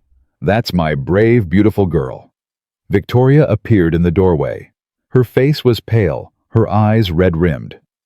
Maya wants to see her, she said quietly. She's been crying all morning. She says she needs to talk to Destiny. Marcus looked at the doctors, who exchanged uncertain glances. 5 minutes, Dr. Chen said finally. But she needs to wear a mask and gloves. Destiny's immune system is compromised. Maya came in dressed like a little surgeon, her face covered by a blue mask, her hands hidden in latex gloves. She climbed carefully onto the bed and took Destiny's hand. I'm here, Maya said. I'm right here. Destiny opened her eyes. Maya. Yeah, it's me. I came to tell you something. What? Maya leaned close and whispered something in Destiny's ear. Marcus couldn't hear the words, but he saw Destiny's face change. The pain was still there, the exhaustion, the fear. But underneath all of it, something else appeared. Hope. You promise, Destiny whispered back. I promise. Sisters forever. Sisters forever. That night, Destiny's fever broke. Dr. Chen said it was a good sign. The transplant was taking hold. Destiny's body was starting to accept Maya's marrow. But they weren't out of the woods yet. The next 2 weeks would be critical. If Destiny could avoid infection and continue responding to treatment, she would live. If not, no. Marcus refused to think about if not. He had spent too many months living in fear. Now he chose to live in hope. On day 10, they got the first piece of truly good news. Destiny's blood tests showed that she was producing healthy white blood cells for the first time in over a year. The transplant was working. Marcus wept when Dr. Chen told him. He fell to his knees right there in the hospital corridor and sobbed like a baby. Victoria found him like that. She didn't say anything. She just sat down beside him on the cold tile floor and waited. She's going to live, Marcus finally choked out. My baby's going to live. Yes, she is. I didn't let myself believe it. Not really. I kept waiting for the other shoe to drop, for something to go wrong. But nothing went wrong. No, nothing went wrong. Marcus wiped his face with his sleeve. Maya saved her. Our daughter saved our daughter. Victoria felt the tears streaming down her own face. They saved each other. They both did. Marcus looked at her. In that moment, all the anger and resentment he had been carrying seemed to lift just a little bit. Thank you, he said again. I know I already said it, but thank you. You don't have to thank me. Yes, I do. Because if you hadn't told the truth, if you had kept hiding, Maya, Destiny would be dead, and I would have lost everything. Victoria shook her head. You wouldn't have lost everything. You would have lost Destiny, and that would have been devastating. But you would have survived. You would have kept going. Because that's who you are, Marcus. You're a survivor. You're a fighter. You're the kind of man who sells his family's land to save his daughter's life. You're the kind of man who works 3 jobs without complaining. You're the kind of man I should have believed in 9 years ago. But you didn't. No, I didn't. And I have to live with that for the rest of my life. They sat in silence for a moment longer. Then Marcus stood up and offered her his hand. Come on, he said. Let's go tell the girls the good news. The recovery was slow, but it was real. By day 14, Destiny was sitting up in bed eating solid food and complaining about the hospital TV selection.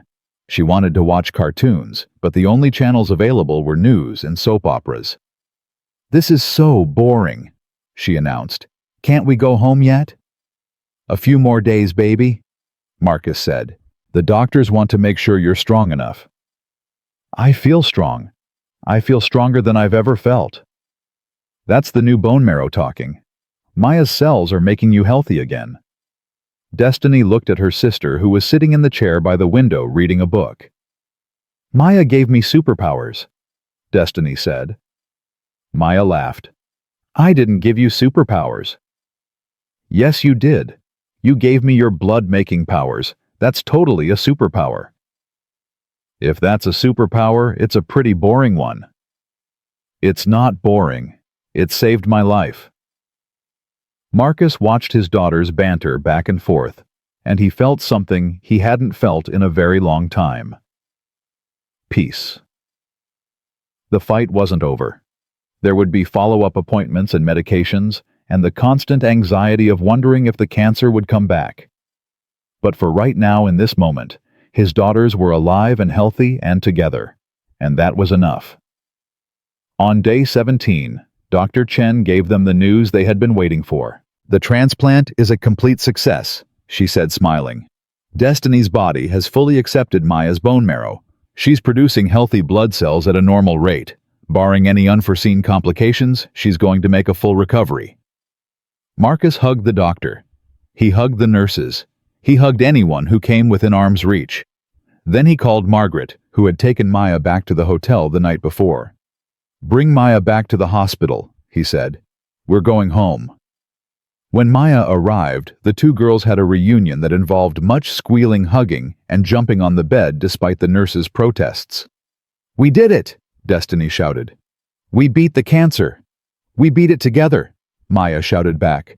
Sisters forever. Sisters forever. Victoria watched from the doorway, her eyes filled with tears. Margaret stood beside her, equally emotional. Look at them, Margaret said softly. Look how happy they are. I almost destroyed this, Victoria whispered. I almost kept them apart forever. But you didn't. In the end, you did the right thing. Only because I had no choice.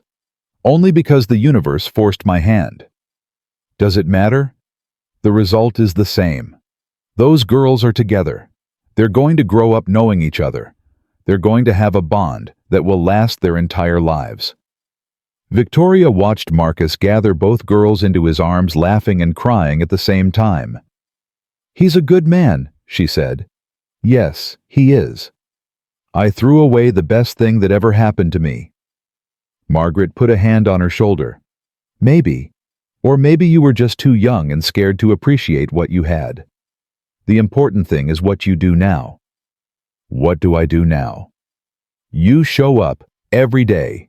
You prove that you've changed. You earn their trust instead of expecting it. You become the mother those girls deserve. What if I can't? What if I fail? Then you get up and try again. That's what family is. It's not about being perfect. It's about being present. Victoria nodded slowly. Being present. I can do that. Then do it, starting now. Victoria took a deep breath and walked into the room. Hey, she said. I heard someone is going home today. Destiny looked up at her. For a moment there was wariness in the little girl's eyes, the natural caution of a child who has learned not to trust too easily. Are you coming with us? Destiny asked. Victoria looked at Marcus, who gave her a small nod. If you want me to, Victoria said. I know I'm not your real mom. I know I haven't been around, but I'd like to be part of your life if you'll let me. Destiny considered this for a moment. Then she looked at Maya. What do you think? She asked her sister. Maya shrugged. She's trying. She's been here every day. She brings us snacks and makes sure Dad eats. I think maybe she deserves a chance. Destiny turned back to Victoria. Okay, you can come, but you have to promise something. What? You have to promise not to leave, not like before. Maya told me what you did, how you left her and told Dad she was dead. That was really bad. I know. It was the worst thing I've ever done. So you have to promise. Promise you won't leave us. Victoria knelt down so she was at eye level with Destiny. She looked into those brown eyes, Marcus's eyes, and felt the weight of everything she had done wrong. "I promise," she said. "I will never leave you, either of you. I will be here for every birthday, every holiday, every scraped knee and broken heart. I will show up every single day, even when it's hard, even when you're mad at me, even when you don't want to see me. I will be here, I promise." Destiny stared at her for a long moment. Then slowly she reached out and touched Victoria's face. "Your eyes are leaking," she said. Victoria laughed through her tears. "Yeah, they do that sometimes." Maya's eyes leak too, when she's happy or sad or watching sad movies. "That's probably because she got that from me." Destiny nodded seriously. "Okay, I believe you. You can be part of our family." "Thank you, Destiny. Thank you for giving me a chance." "Don't mess it up." "I won't. I promise I won't." Marcus watched the exchange with a mixture of emotions he couldn't begin to untangle. Part of him wanted to protect Destiny from more disappointment. Part of him wanted to believe that Victoria had really changed. Part of him just wanted to take his daughters home and forget that any of this had ever happened. But life didn't work that way. Life was messy and complicated and full of people who hurt each other and then tried to make amends. The best he could do was move forward one day at a time and hope that the future would be better than the past. "All right," he said, clapping his hands together. "Let's get out of here. I don't know about you, but I've had enough of hospital food to last me a lifetime." "Can we get pizza?" Maya asked. "Can we get ice cream?" Destiny added. "We can get whatever you want. Today is a celebration." The two girls cheered and started gathering their things. Victoria helped them pack while Margaret organized the flowers and cards that had accumulated over the past few weeks. Marcus stood by the window looking out at the city below. He had walked into this hospital carrying the weight of the world on his shoulders. He was walking out with two daughters, a complicated future, and something he hadn't felt in months. Hope. It wasn't a happy ending. There was still too much hurt, too many unanswered questions, too much history that couldn't be erased. But it was a beginning. And sometimes a beginning was enough. 1 year later, Marcus stood in the backyard of a house he never thought he would own. It wasn't a mansion. It wasn't anything close to what Victoria had given up when her life fell apart. But it had 3 bedrooms, a small kitchen, with enough counter space to actually cook, and a backyard where sunflowers grew in neat rows along the fence. The sunflowers had been Destiny's idea. She wanted them everywhere, she said, because they reminded her of the dream she had in the hospital, the dream where she met her sister for the first time. "Daddy, Maya's here." Marcus turned to see a car pulling into the driveway. Victoria was driving. Maya was in the passenger seat, her face pressed against the window, waving frantically. A year ago, the sight of Victoria's car would have filled Marcus with dread. Now it just filled him with a complicated mix of emotions he had learned to accept without fully understanding. Maya burst out of the car before it had fully stopped running across the yard and launching herself into Marcus's arms. "I missed you so much," she squealed. "I missed you too, baby girl. How was the flight?" "Long and boring. But Mom let me watch 2 movies, so that was okay." Mom. Maya had started calling Victoria that about 6 months ago. It had taken time, a lot of time, but eventually the word had slipped out naturally, and it had stuck. Margaret was still Grandma. That would never change. But Victoria had earned her own place in Maya's heart, one careful day at a time. Destiny came running out of the house, her hair grown back in thick curls that she insisted on wearing in 2 puffs on either side of her head. "Maya, you're here. Finally, I've been waiting all day." The 2 girls collided in a hug that nearly knocked them both over. They held on tight the way they always did, as if they were afraid the other might disappear. "I have so much to tell you," Destiny said. "I got an A on my science project, and I joined the soccer team. And there's this boy named Jerome who keeps trying to sit next to me at lunch." "A boy." Maya's eyes went wide. "Tell me everything." The girls ran off toward the house, their voices fading into excited chatter. Victoria approached Marcus slowly, giving him space to decide how close she was allowed to get. That was something she had learned over the past year, to let Marcus set the boundaries to follow his lead, instead of pushing for more than he was ready to give. "She talked about you the whole flight," Victoria said. "About both of you. She couldn't wait to get here." "How long can she stay this time?" 2 weeks if that works for you. Then I'll come back for her before school starts." Marcus nodded. 2 weeks is good. The girls have been planning all kinds of activities. Destiny made a whole schedule. "Of course she did." Victoria smiled. "She's definitely your daughter. Organized and determined. Maya's the same way. She just hides it better." They stood in awkward silence for a moment, the way they always did when they first saw each other. Too much history. Too many unspoken words. "Do you want to come in?" Marcus finally asked. "I made lemonade." Victoria hesitated. "Are you sure I don't want to intrude?" "It's not intruding. You're Maya's mother. This is part of her life. You should see it." Victoria followed him into the house.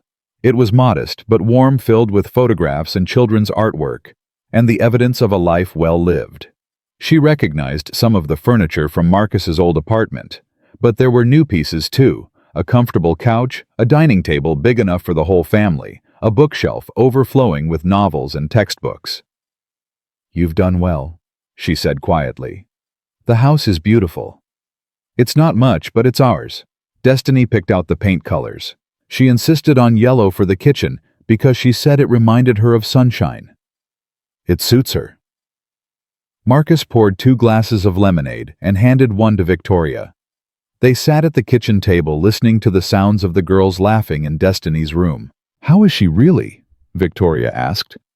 "The doctor's reports are all positive, but I want to know how she's doing day to day." "She's good. Really good. Her energy is back. Her appetite is back. She's top of her class in math and reading.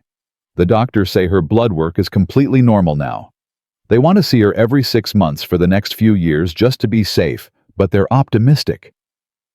"And Maya's bone marrow, is it still working?"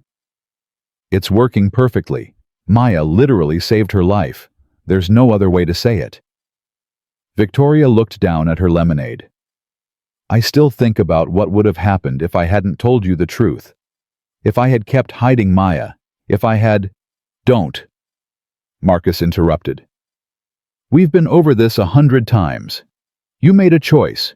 You did the right thing. That's what matters." "But I almost didn't. When you walked into that bank, my first instinct was to hide, to pretend I didn't recognize you, to let you take your money and walk out of my life forever." "What stopped you?" Victoria was quiet for a long moment. "I saw your face when you talked about Destiny. The way your whole body changed when you mentioned her name. The love in your eyes. And I realized that I had never loved anyone like that. Not my aunt. Not my friends.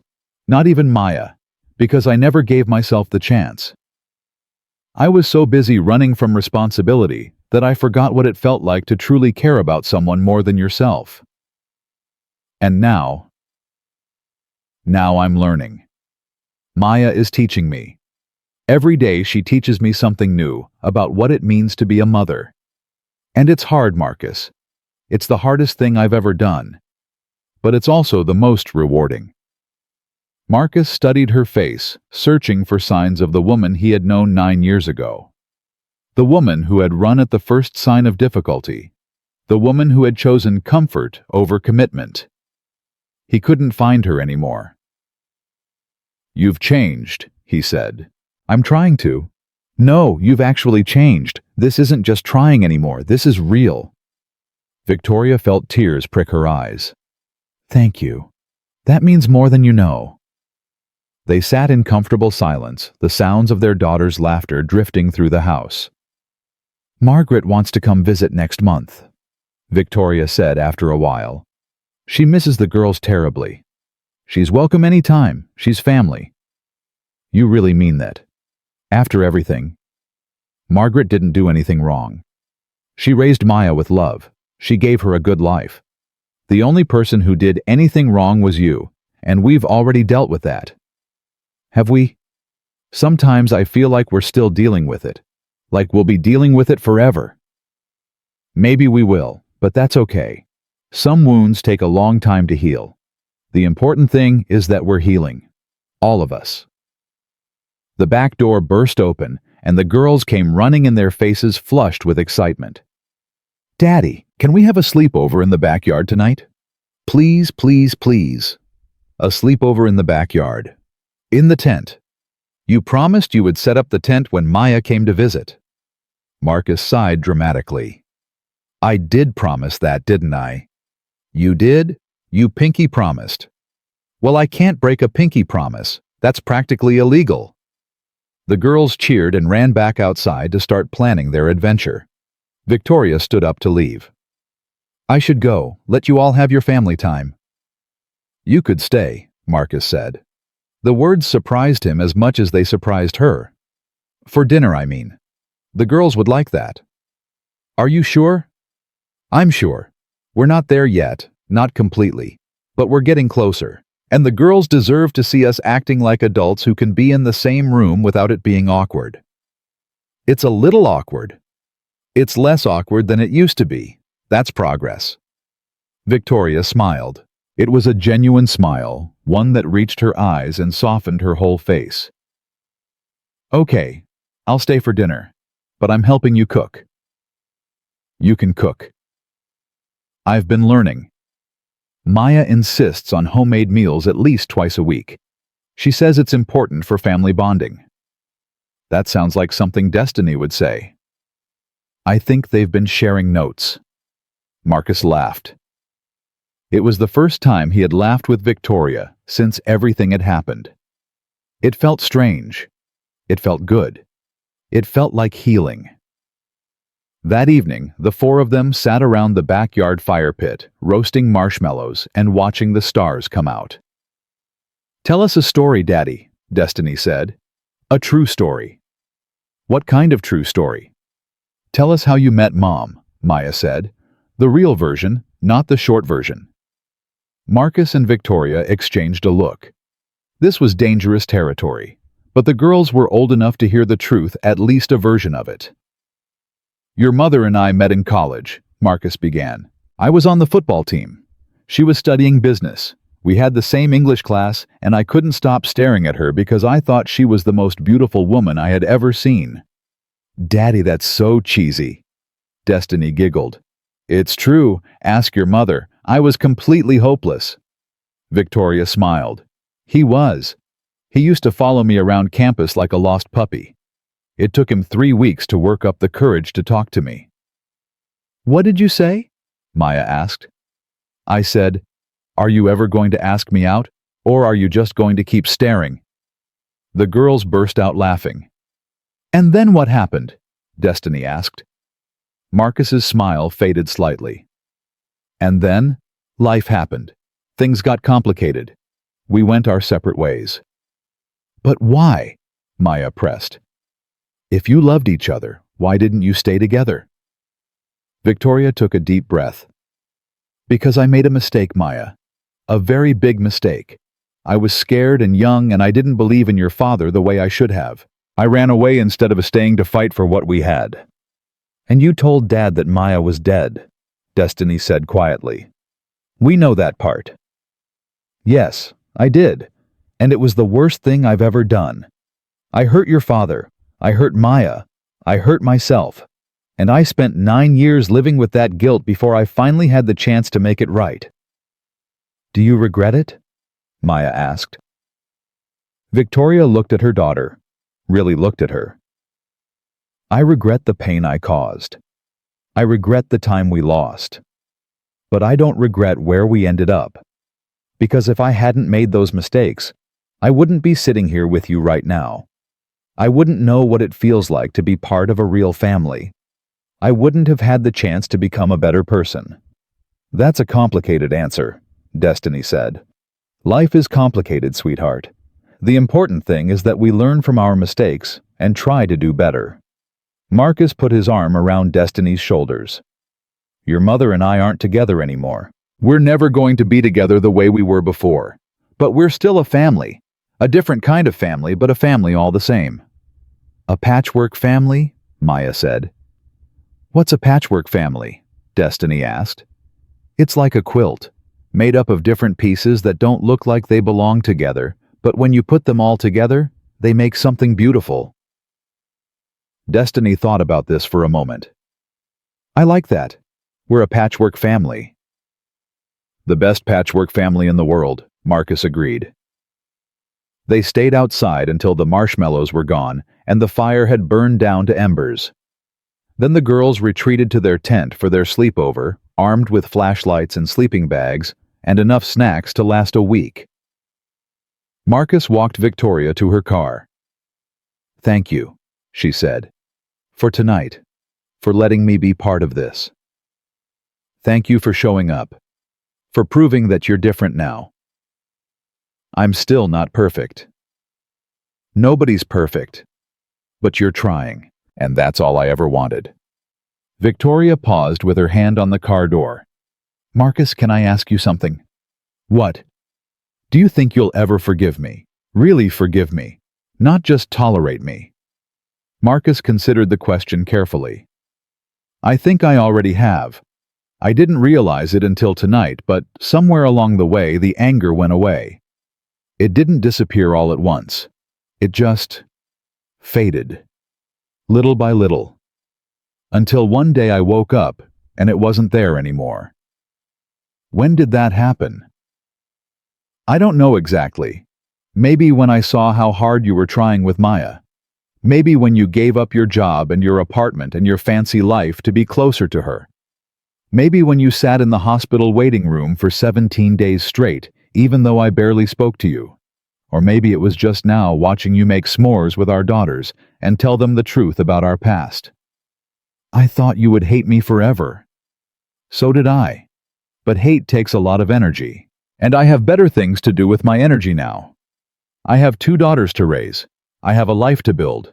I have happiness to find. And I can't do any of that if I'm still carrying around all that anger. Victoria felt tears streaming down her face. Thank you, Marcus, for giving me another chance, for letting me be part of their lives, for not giving up on me even when I gave up on you. You're their mother. No matter what happened between us, that will never change. And they deserve to have you in their lives, both of them. I won't let you down again. I promise. I believe you. Victoria got in her car and drove away. Marcus watched until her taillights disappeared around the corner, then turned back toward the house. Through the window, he could see the glow of flashlights in the backyard tent. He could hear his daughters laughing, sharing secrets, building the kind of bond that would last their entire lives. A year ago, he had walked into a bank with nothing but desperation and a crumpled bank card. He had been laughed at, mocked, dismissed. He had been a man with no hope and no options. Now he stood in the backyard of his own home, watching his 2 daughters play, surrounded by sunflowers and starlight, and the promise of tomorrow. Life had a funny way of working out. 3 months later, Destiny celebrated her 9th birthday. The party was held in Marcus's backyard, which had been transformed into a wonderland of streamers and balloons. Maya had helped with the decorations, arriving 3 days early to make sure everything was perfect. Margaret flew in from Connecticut. Victoria drove down from the apartment she had rented in a nearby town. A small place, nothing fancy, but close enough that she could see Maya regularly. Even some of Marcus's co-workers from the sanitation department showed up bearing gifts and hearty congratulations. Look at this spread, Earl said, surveying the table full of food. You've come a long way from that apartment with the broken heater, Marcus. I've had a lot of help. Help nothing. You did this. You worked for it. You earned it. Marcus looked around at the people gathered in his backyard. His daughters laughing and playing with their friends. Margaret chatting with one of the neighbors. Victoria helping to serve cake. His co-workers telling embarrassing stories about him to anyone who would listen. This was his family now. Complicated and imperfect and beautiful. Speech, someone shouted. The birthday girl needs to make a speech. Destiny climbed onto a chair, her face covered in frosting, her crown of flowers slightly askew. "I want to thank everyone for coming to my party," she announced in her best grown-up voice. "This has been the best year of my whole life. I got better from being sick. I got a sister. I got to move to a new house. And I got to see my family grow bigger and bigger." She looked at Marcus, then at Victoria, then at Maya, then at Margaret. "My teacher says that family is the people who love you no matter what. And I have a lot of people who love me no matter what. Some of them are related to me by blood, and some of them are related to me by choice. But they're all my family, and I love them all." She raised her glass of punch. "To family. To family." Everyone echoed. Marcus felt tears streaming down his face, and he didn't bother to wipe them away. His little girl, who had been dying in a hospital bed just a year ago, was standing on a chair giving speeches about love and family. This was what miracles looked like. Later that night, after the guests had gone home and the girls were asleep in their room, Marcus sat on the back porch with a cup of coffee looking up at the stars. Victoria came out and sat beside him. "Good party," she said. "The best." "She's happy, Marcus. They both are. You've given them a good life." "We've given them a good life, both of us. And Margaret. It took a village." "It took more than a village. It took a miracle." Marcus smiled. "Maybe. Or maybe it just took people who refused to give up." They sat in comfortable silence for a while, watching the stars wheel overhead. "I've been thinking," Victoria said finally, "about the future." "What about it?" "I want to be more involved, not just visits and holidays. I want to be here for the everyday stuff, the homework and the doctor's appointments and the soccer games. You already come to the soccer games." "I know, but I want more. I want to be a real parent, not just a visitor." Marcus considered this. "What are you proposing?" "I don't know exactly. Maybe I move closer. Maybe we work out a custody arrangement that gives Maya more time with you. Maybe we stop treating our family like it's broken and start treating it like it's just different." "Different how?" "Different like two houses that are really one home. Different like parents who don't live together but still raise their children together. Different like love that isn't romantic but is still real." Marcus looked at her. "That's a big change." "I'm ready for big changes. I've been making big changes for a year now. I quit my job at the bank. I gave up my apartment in the city. I traded in my Mercedes for a Honda. I've been rebuilding my entire life from the ground up. Why stop now? Because it's scary. Because it might not work. Because we might end up hurting each other again. Or we might end up better than we ever imagined. Isn't that worth the risk?" Marcus thought about the past year. The pain. The healing. The slow, difficult process of learning to trust again. "Okay," he said finally. "Okay. Okay, let's try. Let's see what happens when we stop treating each other like enemies and start treating each other like partners." Victoria smiled. "Co-parents. Co-parents, I like that. It won't be easy. Nothing worth doing ever is." They shook hands, sealing the deal like the business partners they were becoming.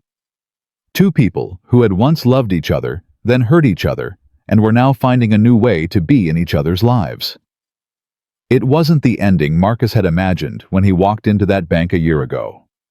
It was better.